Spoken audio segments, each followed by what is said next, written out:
Welcome back, Bridgewater College Education 370 students. In this screencast, we're going to learn how to add users to our Moodle page. That is, we're going to add some students so that students can start using our course. And we'll do this by first clicking to launch our Moodle page.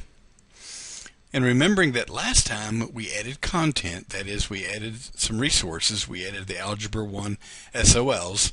Actually, we added them three ways, if you recall. We added them as a URL, we added them as a file, and then we also added them as a page. And I ended up deleting the file and URL because I like the page look the best. So now, what we want to do is to add some students.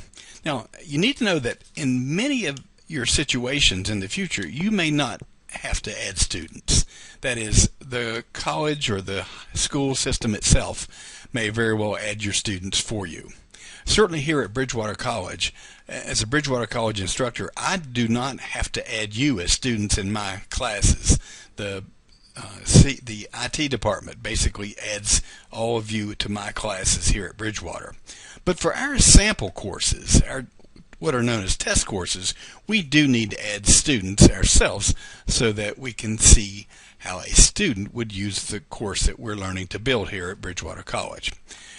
My settings are still up from last time. Remember, we changed some settings, and I'm going to click on the Users button. When I do, I have a link to enrolled users. So let's see who's enrolled in my class. Well, it turns out no one is enrolled in the class except for me because I'm the instructor. So I want to add some students. Now, again, this is something that we will do for our Bridgewater course that you may not need to do in the future when you use Moodle in your school division. So I'll click on Enroll Users. You might note by curiosity that the word enroll here only has one L in it. And you might think, why are these people making a spelling mistake?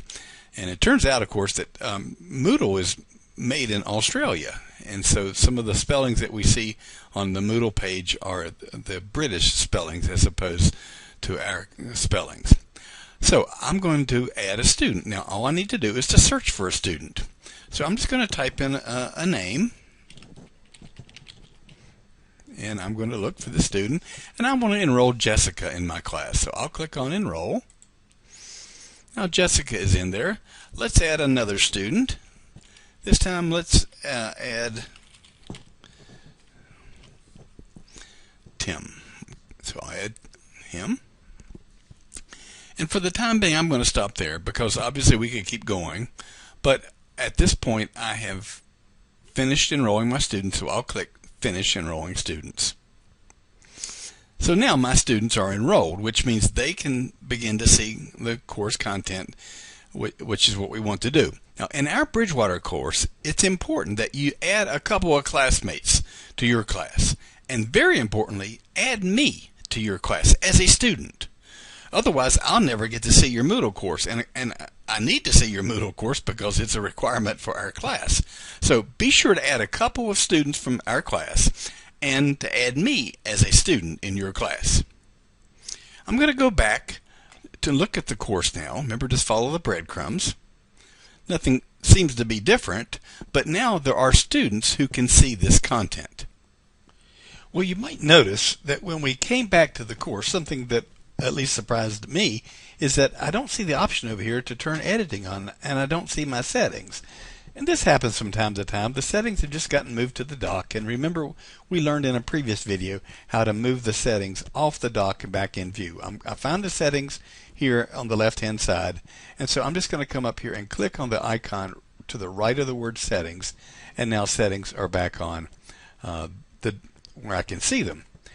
Now, another thing I thought I would show you in this video is how to look at Moodle in the same way that your students would look at Moodle. You remember that as an instructor you have some options. Let's turn editing on and let's hide the Algebra 1 SOLs. Remember, we learned to do that by clicking on the small eyeball right here, and we'll hide it. On my screen it's grayed out, but I want you to see this screen exactly as a student would see it. And when you see it as a student would see it, you don't even see the gray. It's just not there. So to switch roles, notice I come down here to where it says switch role to. I click on switch role to and I choose student. When I do, this is exactly what students see. They don't see the Algebra 1 SOLs or anything else that I may have hidden. Now let me return to my normal role, which is the teacher in the class, and when I do, you'll see that again this is grayed out. I think I'll turn editing on and make the Algebra 1s show again by unchecking the hide icon. So what we've done in this short video is we've learned how to add users. Having added users, we learned how to come and switch role to a student so we could see the screen exactly as a student would see it. We'll see you in the next video where we're going to learn to add activities to our Moodle page.